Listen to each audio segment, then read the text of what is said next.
Hello lovely people, how are you all doing today? I hope you are well. I am. Just been running around a bit this morning, outside, post office, more of the post office in a second, suddenly realising I have no loo rolls. Quick, dash out. So I've come home, I'm actually quite warm. I've got plenty of layers on, but yeah, I've had to take my top layer off because I was too warm. But I have now got on the sofa my quilt. Bye! Because, a couple of nights ago, it got really quite chilly and still not putting the heating on. And although I've got my lovely, it's over there because I had the sewing machine out, so it's for my knees. I've got my lovely little crochet blanket. It started to not be enough, so getting completely wrapped up in my quilt on this sofa, it's gorgeous. I've been processing lavender like mad. I'm having a day off from it today because I've got no more at home to process. The rest is in the shed. Need to go and get another load of it tomorrow when I go to the garden. Really not up for it at the moment, but there's something I need to do in the garden urgently because we might have had it by the time you see this, but we are due to go below freezing for the first time this kind of autumn winter. As I was saying the other day, I keep hearing reports that November has been really mild. It sort of doesn't feel like it because we're all at home without the heating on, aren't we? But as a consequence of the mildness of both October and November, there's something I urgently need to do. And at the end of this week, I think we are forecast, 4 nights below freezing, and then the daytime temperatures aren't going to be much above freezing. So yeah, that can wait though. But while I'm at it, once I go down, that'll bring more lavender home and process more. But what I can tell you, I've got, it's all down here. There's some bags there, and there's 2 of my big sort of clear plastic crates. Full. The smell is crazy good. I like to keep them sealed in the crates until I use it, just to keep the scent in. But I've run out of crates, so there's 2. Anyway, you don't need to know all that. Yes, it's I'm going to indulge a little bit, just a little teeny weeny little bit of Christmassiness I'm going to indulge in today. So sorry for anyone who hates Christmas. Now normally I'm not a bar humbug, not by any means whatsoever. I just, I say, oh, Christmas, it starts too early, it's so commercial, all of that stuff that we all say, pretty much all say. But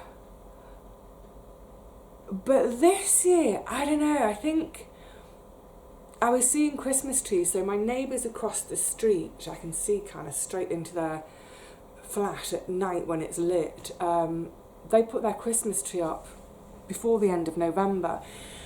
And I thought, it's too early, it's far too early, it's not even December, wait till December. But then over the next couple of days, I started seeing more and more trees going up in the flats opposite, in shop windows, lights and stuff, and I was really starting to enjoy it. And I think I still don't enjoy the commercial aspect, but it does seem like this year even the ads on telly have been toned down, so they're not so much about, buy this, buy that, have an absolute heaving table full of food. They do seem to be a bit more charitable this year. I think there's a different tone going on this year. Anyway, I've been sort of embracing it this year, and I think that's my own way of dealing with winter, because I hate winter. On a serious note, I have in the past had some really quite serious depression in winter. Not for the last couple of years, I've been okay, trying to change my mindset and head it off at the pass. But yeah, I think not just the winter, but everything that's going on in the world, as I was kind of alluding to the other day in that video. And by the way, thank you. What a gorgeous response. I had so many comments, yes, but also messages. People writing to say, I'm going to get all weepy again. But so many of you got in touch to say that you're going to empty your penny jars and use it to donate to your local. Some of you are donating to food banks. Some of you are donating to your, either if you've got a local shelter, homeless shelter, some of you are donating to the charities Crisis and Shelter and Salvation Army in the UK, who, you know, have accommodation for homeless folk and certainly do hot food. So I just love the idea that we're all doing that. I think it's beautiful. So thank you all for that. So yeah, I feel this year I'm embracing it more because I just think we all need it. Goodness knows we need cheering up, don't we? So I was so happy the other evening. God, it was cold. It's gone a bit cool. Oh, and it's sharp. I'm having honey and lemon because the last couple of days I've been feeling a bit... Anyway, yes, so a few days ago we had our community tree lighting event, yay, which we've not had for the last couple of years because of restrictions and because of COVID. And in previous years, there have been years we didn't even have a tree. There have been years when I haven't managed to make it, but this year I did. And I'm so glad because we now have, and there's one in my little high street here, right in the middle of the high street. There's one further up the road. We now have everlasting trees, as in we've got planted Christmas trees. I noticed a hole appearing in the pavement, and it's where the pavement is quite wide at that point because the two properties, we've got our post office and the community centre next door, they're set back, so there was the space. I noticed a hole appearing. I thought, what's that for? And then I noticed, and it's about a little more than a metre square, maybe 1.5 metres square. And then I noticed over a few days a little course of brickwork was being built, and I thought, oh, it's for our Christmas tree. I didn't realise it's going to be a permanent Christmas tree. Isn't that wonderful? So I popped along. I thought it was going to be a 10-minute affair, just to, you know, literally to turn the lights on, that would be it. But it turned into so much more, and it was really lovely. And I did take my camera. I was down there for, oh gosh, an hour in the end. I got really cold, disastrously cold at one point, I'll tell you why. But yeah, I had my camera with me. Now, I didn't do a huge amount of filming because I was just enjoying being in the moment. Met up with a load of friends down there, and so that was really cute, standing in a gang. So I did manage to... Look, I filmed a little bit. I'm going to share some footage with you. It's kind of rubbishy footage because I was shaking from the cold, and in the second clip I'm going to show you I was really wobbly. But just to give you a little feeling of what we had that evening. So here's the first bit, and this is some of the local primary school children. They're all about 8, 9, 10 or so, blowing away in their brass band to get us all singing, get us all in the mood. Try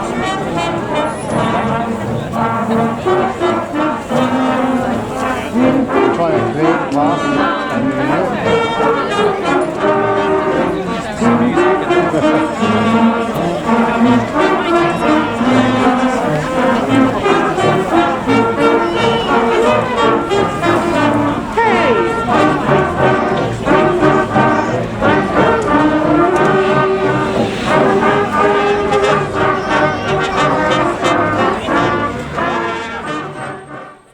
Oh, they were so cute. They were utterly adorable, those kids. One of the euphonium players was a bit late. I was kind of trying to look for the euphoniums because that's what I played, and he legged it through the crowd with his euphonium under his arm, and the music teacher was just like, get in the back. Ooh, in trouble. But they were great, those kids. They played for gosh, they must have played for about 45 minutes in the end. Bless their little hearts. So some of them took their gloves off, and it's like, oh, I remember what it's like playing outdoors in winter and your fingers are freezing cold. They did really well.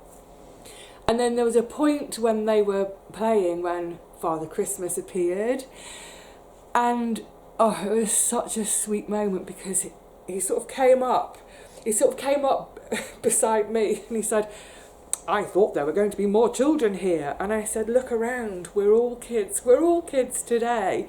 And he sort of came past me and then got near towards the end of the row of kids playing. And the sort of the 4 or 5 kids on the end of playing clocked him and just completely stopped playing and went, turned around and said, it's Father Christmas! So sweet, so sweet. Anyway, so chocolates were being passed around. That was really cute. And where you could see in that picture on the right, that's our community centre. It's a great little venue. It's used for all sorts. Upstairs there's a little theatre. At the moment, what's playing there at the moment? Grimm's Fairy Tales. They have great productions there, get really good reviews, and they have a pay what you can ticket. So you know what, if you can only pay £2, if that's all the money you've got, you can get in. They do a lot of kids, theatre suitable for kids there. So it's a really lovely thing to do, and you know, they keep the cost as low as possible, which is great. Oh, all sorts goes on there. But downstairs, and this was such a treat, at the weekends it turns into a bar, a tap room. It's a little microbrewery, and they are literally only open, I think it's Fridays, Saturdays and Sundays as a bar. The rest of the week it's kind of yoga in there, or salsa, arts and crafts events, you know, the kind of stuff that goes on in community centres. But we have this little microbrewery tap room, and I love it. It's another sort of community initiative. So all the people who work there, everyone who's serving, pulling our pints, they are all young adults and adults who have a learning disability. So there's a lot of the staff have Down's syndrome. There are all sorts of learning disabilities, but it's great, you know. I just love it. It's a really lovely, inclusive feeling place. And they were handing out mulled cider and mulled wine for free. How lovely, they're just giving it, and mince pies. So it's a really sweet kind of, just a sort of an old-fashioned social community thing to do. Didn't cost anybody a thing. So, and I think that's one of the things this year, isn't it? I was saying, I mean, I don't like the commercialisation of Christmas anyway, but to be able to go out as a family or go out as an individual and, you know, hook up with friends down there, to be able to have enjoyment for an hour for free, fantastic. And then later on, so the plan was, I thought, like I said, I thought it's going to be a 10-minute thing. But no, they said, right, on the hour, so a whole hour later, our local MP and the mayor that's when they would arrive to turn on the lights. Brilliant. So it got to about 1:45 the hour, and oh, it was freezing cold. I was in loads of layers, hat, scarf, gloves, the lot, but I was really cold, and there's something about the cold, shrinks my bladder. I thought I was dying for a wee. So I thought, I know, I'll pop into the bar, and while I'm there, I might see if there's any of the mulled cider left, get another few mugs of it for me and my friends. But I'm just going to pop in ostensibly to use the loo. And of course, whilst I was using the loo, that's when the lights went on. I missed it. But I knew straight away because, I mean, I was just coming out of the loo and I heard the cheer outside, and then they dimmed the lights inside so we could see it. So I dashed back out, real wobbly bit of camera work coming up, and this is the little footage, the little tiny bit of footage I got right at the end of the whole event. Been there for an hour, and this is what I managed to get.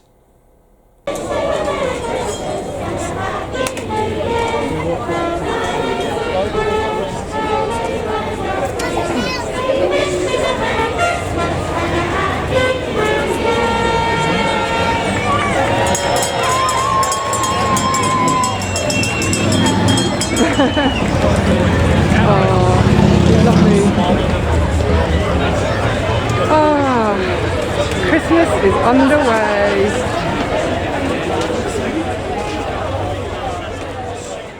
Oh yeah, so it was just, yeah, charming, utterly charming. So glad I went, so glad I stuck it out with the cold in my knees, and then dashed home, and it was lovely because I was then straight onto the computer to do a video chat with a friend overseas, so that was really lovely.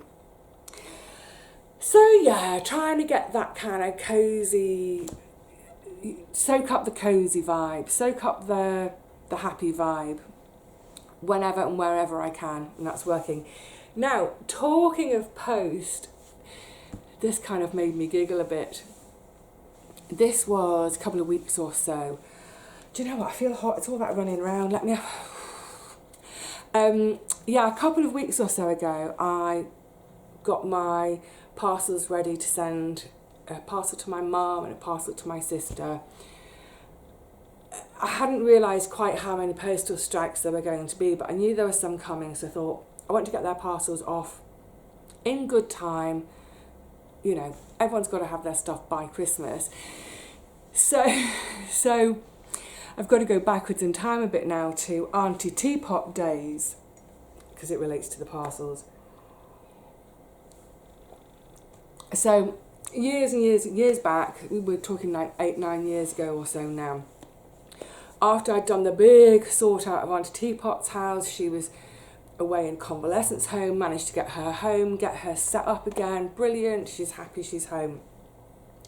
And I was visiting, it's when I was working still then, so I would get down at least once a week, preferably twice a week. If it was 2 days back to back, obviously I'd stay over.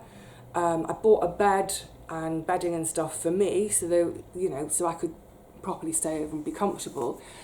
Sometimes it'd be 3 or 4 days apart, but I was down there at least every week, which was great because then before I would go to visit her, I'd say, is there anything particular you want? So when I go on my visits, on my way, I'd call in and do a bit of food shopping, bits and pieces like that, and get to the house, shopping away, strip the bed, get that on in the laundry, and then we can sit and chat and do all that kind of stuff. And I don't know whether she was playing with me a bit or not, but I mean, she used to have she would have really peculiar requests. Like there was one time she said, yes, I need needles and white thread. So I'm at home in London on the phone with her. I need needles and white thread. And I said, Auntie Teapot, you've got needles and white thread in your sewing box. No, I haven't. Yeah, you have. No, I haven't. And I had learned, she's a very strong-willed woman, I learned that it was just easier not to argue. So she would ask me to, you know, so I'd go out and I'd buy some white thread and some needles, exactly as she'd say, and I'd turn up and I'd say, I've got your needles and thread, and, you know, she'd say, oh, can you thread a couple of the needles for me so that if you're not here, I can do my own sewing. So yes, I put them in the sewing box, and of course there in the sewing box is white thread and needles already. I didn't say anything. And you know, when I came to sort the house out after she died, there in the sewing box, there were the needles I'd threaded with white thread for her 7, 8, 9 years before. She'd never used them. I knew she wouldn't, but you know, like I said, it wasn't worth arguing. You know what? You can have whatever you want, my lovely. So there was a time when she'd asked me, she wanted me to get 10 first class and 20 second class stamps. And I said, gosh, that's a lot of stamps. Are you sure you want that many? Yes. Okay. And I said, the other thing you can do is whatever correspondence you're doing, just leave it on the bureau, and then when I'm down, I'll take it and get it posted for you. No, I need stamps. Okay. So I went and bought a load of stamps, took them down, put them in the bureau for her. Of course, none of them were ever used. But then, about a year later, the price of the stamps went up. So my usual phone call, anything you need, Auntie Teapot? And she said, yes, I need 5p stamps and 2p stamps. I was like, what on earth do you need 5 and 2p stamps for? To make up the price on the old stamps. And I said, well, you don't need to, because they say second class or first class. There's no price on them. It's not like the old days when it was a price. It just says first class. They're still good to use even with the price increase. No, I have to put extra stamps on. Anyway, again, don't argue with her. So I ended up, I've got to remember now because this is now 2 weeks ago, I think it was 5 5-pence stamps and 22 2p stamps. I don't know what maths she was doing that day. Anyway, you know, Auntie Dipper asks for it, I get it for her. So I put them in the bureau and they were never touched. So of course, when I was clearing the house up, I thought, well, I bought them, I'm having them back.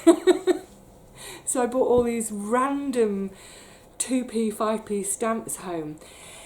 Now in the UK, they are making all these stamps obsolete in the new year. So if you've got any of these stamps, you need to either use them up or swap them.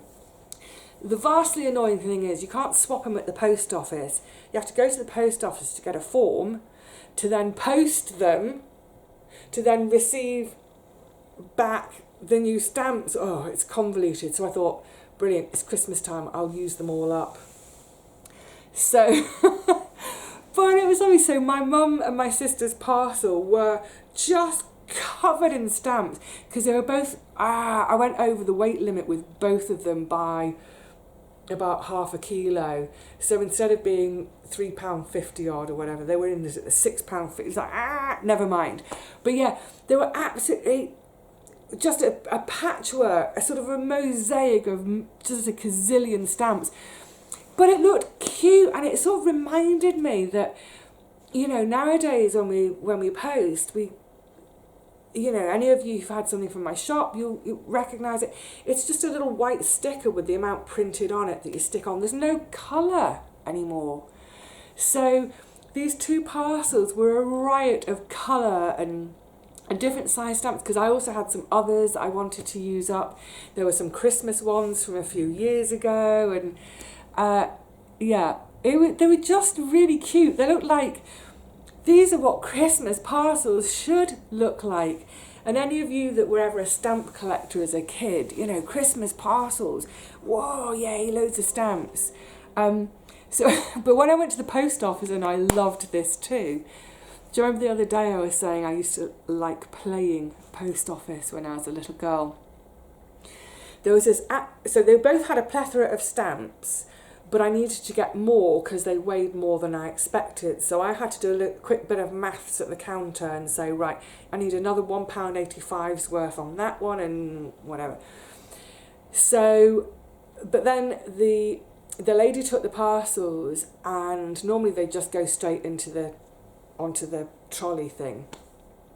But she hand franked them all to make sure that it all went through properly. So I'd written in big letters, you know, small parcel, second class, so they know it's right. But she hand franked all the stamps just to make sure everything goes through properly. And I thought, wow, I haven't seen a little hand franking stamp for years. And it's so cute, you know, what I was saying about, Anyway, you know, this is a stupid little thing. But it's the stupid little things that make my day, and just, yeah. Anyway, I got a call a few days later. Amazingly, my mum's got through really quickly. So she called to say, your parcel has arrived, thank you. And she said, I loved all the stamps. And I was like, yeah. She said, why did you have so many 2p and 5p stamps? And I just said one word. I said, teapot. And she was like, enough said. Oh, bless her. So a little bit of Auntie Teapot with us this Christmas too. How lovely. Now, I've also had a bit of post in the meantime. Can I show you? Oh, God, that hurt my knee. Some lovely merino wool socks. Thank you, Joanne. Oh, they're so warm. They're so lovely. I've hardly taken them off since I opened her parcel. And I loved this that was in with them. All sorts of little goodies and some big goodies. She's very naughty. Thank you. Some paper hankies. Look. With a little pug under a Christmas tree. So I'll be blowing my snot on a pug's face. Oh, so cute. Now you might think, hang on Vivi, you don't use paper hankies, you always have a cloth one. It's kind of almost true. But every now and again, when I go out, I forget to take my hanky, or I think I've put it in my pocket and I haven't. And because I've got this kind of permanent drippy nose, so in my cotton shopping bag and in my little backpack that I take to the allotment, I always keep. What happens is I go out, realise I've not got anything, so I buy a packet of hankies. So I always have in both my bags a little packet of paper hankies. They can last like 2 years, because it's not often I forget my hanky, but when I do. So I'm delighted. I think I'm going to put the pug ones in my garden backpack.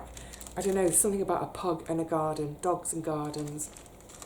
And also this, I think this is just adorable. Look at that, you see a little candle. It's beeswax, as you can probably guess from this shape. So lovely. Oh, I've been sniffing it. I've had it sat here on my little side table. And as you can, oh, it's so lovely. It's very, very delicate scent. It's not scented, it's just the scent of the beeswax. It's gorgeous. I was saying the other day, I think, that I don't use candles. Oh yeah, it's when I got my 4 candles. Oh, and that's also a delight. I meant to add the link and I forgot to, but loads of folk found it. I think for any of you who aren't from the UK, you went and looked it up and found it and enjoyed it. I just love the idea that we were all chuckling to 4 candles at the same time. Anyway, yeah, I was saying I don't really, you know, candles in terms of, for sort of ambiance and like, oh, look, I'm being fancy. I don't really do. But there is, I have been lighting some a bit more recently. There's something, I think it's a psychological thing, that this sort of flame makes things feel a little bit warmer. And there have been times when I've been curled up watching a movie at sort of midnight, can't sleep, watch a movie, and I don't want to put all the lights on, so yeah, pop a candle on, it's just enough to be, you know, to see by. So yeah, I've been really enjoying my candles, and this one, I don't want to burn it though, because it's so cute and so pretty, but it will be burnt. On that subject, I looked up recently, not that kind of looking up, you know, I think we've all heard about this candle under a terracotta pot. Do you know, I need to blow my nose. Just give me a second. That's better. I think that's that thing, isn't it, when you, I was going to say when you come in from the cold and you come into the warm, your nose runs, but I haven't come into the warm. It's about the same temperature. No, it's a bit warmer in here today because the sun has actually come out today. Hallelujah! Which makes me think I should maybe get on with doing some laundry. Yeah, I should do that actually to make the most of this. Anyway, yes, the candles under the terracotta pots. You know, I've seen this trick or hack, what do they call it? I don't like that phrase, life hack. Don't like it. Anyway, I've seen this thing mentioned so many times. You'll hear gardeners talking about it all the time. Oh, heat your greenhouse for pennies. And I thought, and people have been talking about it a lot for doing at home. And I was thinking, I can't imagine it actually does much of anything. So I did some research. There's another one where look, if I can find a link, I'll share it. Otherwise, I'll just chat about it. And someone wanted to kind of properly look into this. Will it make any difference? Is this true, or is this just one of those? It's one of those things, I think, or it can be.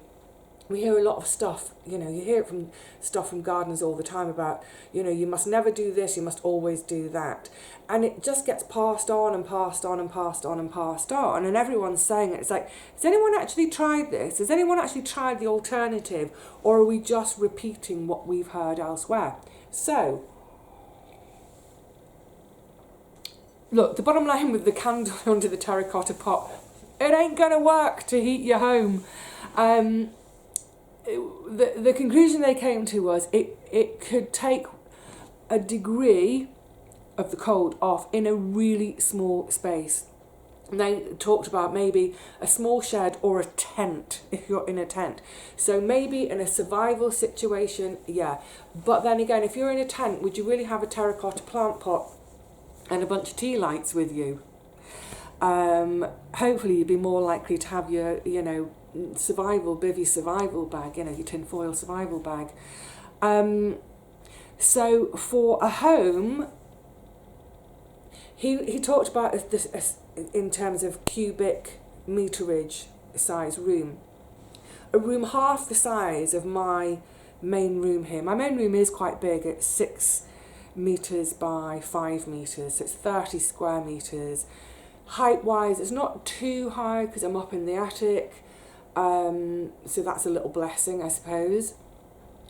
But to do half of my room, he reckoned would take 60 lots of these terracotta pots. So to do my whole room, it would take 120 of these terracotta pots. Where am I going to put them all? I haven't got space for that. And each pot would have 3 candles. So 60, 120, so 360 candles. And then it would increase the room temperature by maybe 2 degrees. Sorry, do it that way around. A couple of degrees.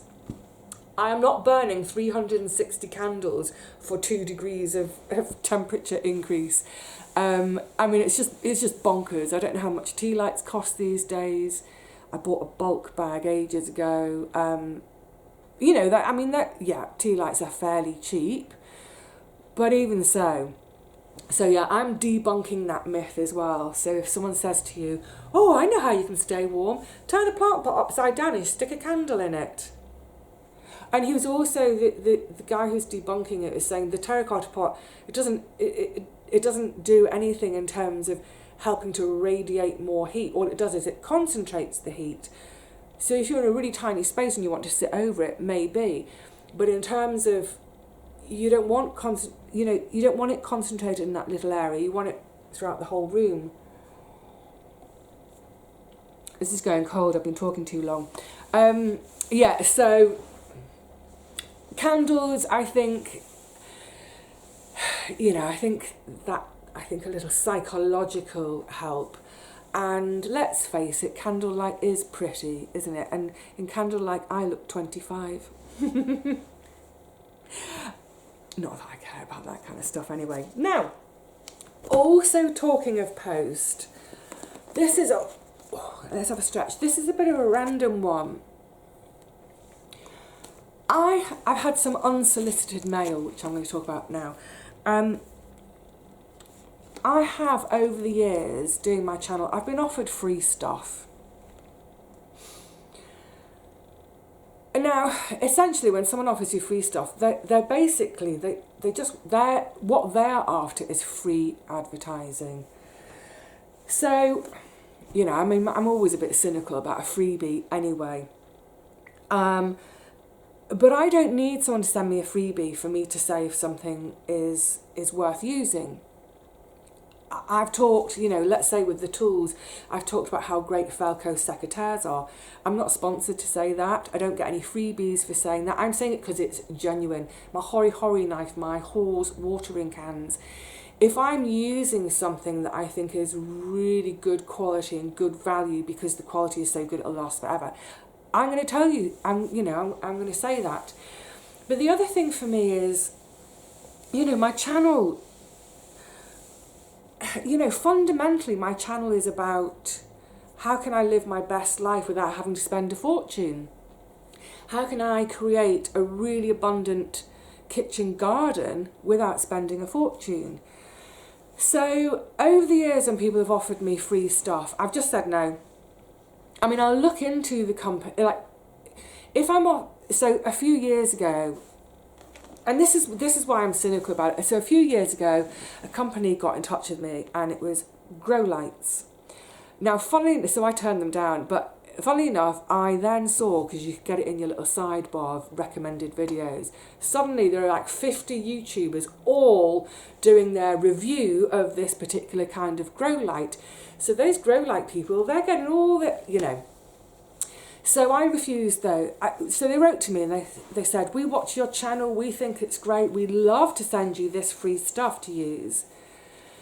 And it's not the first time I've had that approach. So I wrote back and I said, oh, what is it in particular that you like about my channel? Because they don't watch, of course they don't. And they said, oh, well, you know, you're gardening. And I was like, yeah, but what is it about the way I garden that you like? And then they went quiet for a couple of days. And then they came back to me and said, well, do you want it or not, sort of thing. And I said, no, because if you actually knew my channel, you'd know that I garden with nature. Now, I'm not having a go at anyone who has to use grow lights because their season is so short, both in terms of light and warmth. But I don't need that here. No one in London needs grow lights because we are warm enough and light enough by February, March to start things the natural way. And besides, I'm not going to use electricity that costs me, even if it's a tiny amount. I'm not going to use that on some grow lights when I don't need to. Why would I accept your product and go, oh, look what I've got? You know, I think as a YouTuber, it can feel very flattering when a company approaches you. You think, oh, I've been noticed. Oh, I'm special. You know what? None of us are. None of us are special. They haven't noticed me in particular. What they've done is they're looking for, like in that case, a gardening channel. You know, they're looking at subscriber numbers, which is also silly of them because a channel may have, you know, 40,000 subscribers, but yet barely 1,000 views per video.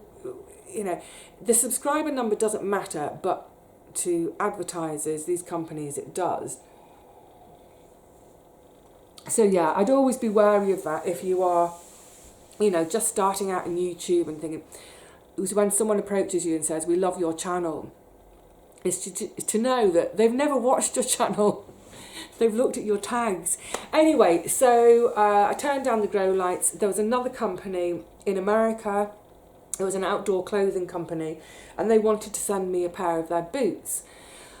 And they're gorgeous. So like a sort of like a posh welly boot. Really, really lovely. Gorgeous, gorgeous, gorgeous boots. So again, I looked into the company because I'm not going to promote something that doesn't sit well with my ethics or... Anyway. So these boots were £150. £150. It's like $200. And I thought, there's no way I'm going to promote £150 pair of wellies. I can't afford them. And I don't think the vast majority of you who watch could afford a £150 pair of wellies. Why would I promote that kind of luxury goods when none of us can afford it? So that's what I mean. I'm not ever going to promote something that I don't truly believe in for myself, that I wouldn't go out and buy myself. So yeah, over the years I've turned everything down. There's not been anything, no one's approached me who I love. A chocolate manufacturer needs to approach me. Galaxy. Anyway, so I had an approach again a few months ago. And it was something I didn't need. I just don't need it. It's gardening gloves. I've got plenty of gardening gloves. Oh, in Joanne's little parcel, she sent me another pair of gardening gloves. And it's great because I do get through them, but I've got those lovely ones from Joanne. Last winter, MJ bought me a fantastic pair for the winter. They'll be coming out this week. So they're sort of, I can't remember whether they're waterproof or water resistant, but they're thick. Fantastic. So this company approached me and I said, no, thank you. And then they approached me again and said, it's really good, our stuff. You really should have it. And I said, no, thank you. I don't need it. No, thank you. And they kept going on and on at me. And then I just stopped replying because I thought, I told you politely, no, thank you. And I got an email, a message a couple of weeks ago saying, well, we're going to send some anyway. And they have done. I'm not even going to, I've got them here. I'm not going to show or promote them. I will try a pair out. They've sent different types. There's some which are waterproof, some which aren't. They're all kind of thick, wintry ones. I try them out, and if I like them, I will mention them to you. I don't even know how much they cost because I didn't bother researching them. But there's two pairs here It's called Double Coated Waterproof Gardening Gloves.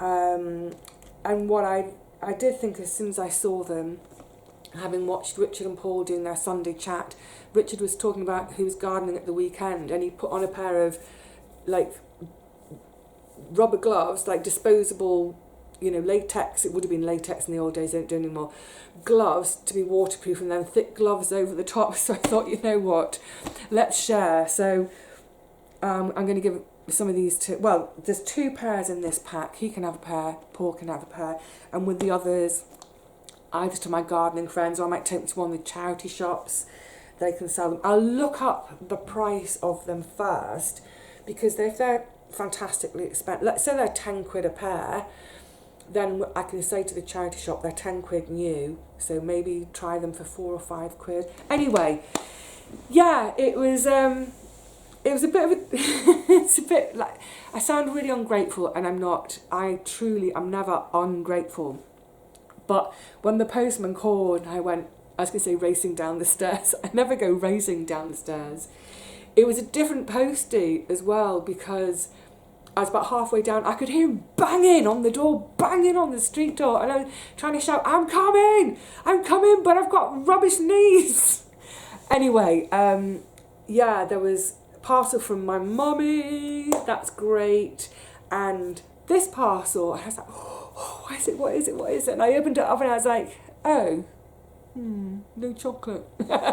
Anyway, yeah, I'll let you know how they are. But yeah, I don't know. I don't know whether I'm overly cynical, but like I said, I'm not. Just because something's free doesn't mean I'm going to take it, because if it doesn't fit for whatever reason, there's such thing as a free lunch and all that. Although I just suddenly thought, you know, with something like the grow lights, I've just had a thought for future reference. If someone wants to give me something that's 150 quid and I have absolutely no intention of using it or even showing it, then maybe I should just accept it and give it to one of the charities for a raffle prize or something like that. I don't know, I say that, I think aloud and I think, oh yeah, let's do that, let's, you know, raffle something off. But then on the other hand, I think, oh, here's where my morals kick in. I think, no, that wouldn't be fair on the company, because they're sending it in the good faith that I will promote them. And if I have absolutely no intention of promoting, I should just, yeah. Right, I've just wound backwards. If I have no intention, I should just say, no, thank you. But yeah, if you are a company and you're watching and you make chocolate, no, I've said chocolate too much today. I'm obsessed. It's ever since Santa Claus gave me some chocolates the other night. Yeah, I think if you are in that position to do that, I think do your research first. Actually watch a channel. Don't just say, I really like your channel, when it's obvious you've had absolutely no contact with that channel at all and you don't even know what the channel does. Right, so that's dealt with. Oh gosh, right. Just to wrap up really quickly, just wrap up. I'm actually now starting to feel that slight temperature drop since coming in, but I've got that. I'm going to put that over my knees. That's my little, it's like a little gilet that my sister knitted years ago. It's gorgeous, isn't it? And it's a wool mix. It's not pure wool, but I did manage to felt it in the washing machine. It was bigger. It still fits just. But now it gets hand washed. I'll pop it across my knees. Talking of the square meterage or cubic meterage of my flat. Actually, do you know what? I am looking at the clock and thinking I've yapped for ages. So I'll come back to the square meterage or the cubic meterage of my flat and a TV show that really, really, really helped me about 10 years ago. I'll talk about that another day. Instead, what's to do with the rest of the day? As always, stuff to do at home. I'm going to do some cooking later. I'm going to try and do a bit of batch cooking this afternoon because I've been recently I've been cooking on the hoof quite a lot, as in I've been cooking to eat right there and then rather than cooking to have meals prepared in advance. And there's no ready meals, as it were, in the oh no, I think I've got 2 portions of soup in the freezer, but otherwise I've got no ready meals in the freezer, and there's nothing in the fridge apart from raw ingredients. So I think a bit of a mammoth cooking session this afternoon. That's a really good idea, because that will warm the flat up as well. Yes, I'll do that. Get the laundry on, make the most of the sunshine today. Proper domestic day today, and also, you know, attend to things on the computer. Whilst something's bubbling on the stove, I can sit on the computer and do replies, emails, that sort of thing, because the kitchen will be nice and warm with the gas ring on. Nice and warm. Listen, it's not going to be nice and warm, but it'll be nice and warmer. So, all right, lovelies, thanks for hanging out with me today. I'm fully aware that quite often when I'm doing a chatty video, that you are either knitting or crocheting. Sorry, excuse me, I'm starting to feel it in my throat. Knitting, crocheting, folding your ironing, doing your ironing, putting the laundry away, doing the dishes, whatever it is. And I love the idea that it's like we're real life friends, neighbours, and I've popped around and you said, oh, sit yourself on the sofa, I'm going to just finish my ironing. So you're standing there ironing, I'm sitting on your sofa, chatting away at you, just as friends do. So thank you to you all for letting me into your home and letting me sit on your sofa and chat at you. It's always a joy. All right, lovelies, I'll see you again really soon, I hope. Don't know what I'll be doing, but whatever it'll be something hopefully that keeps me warm.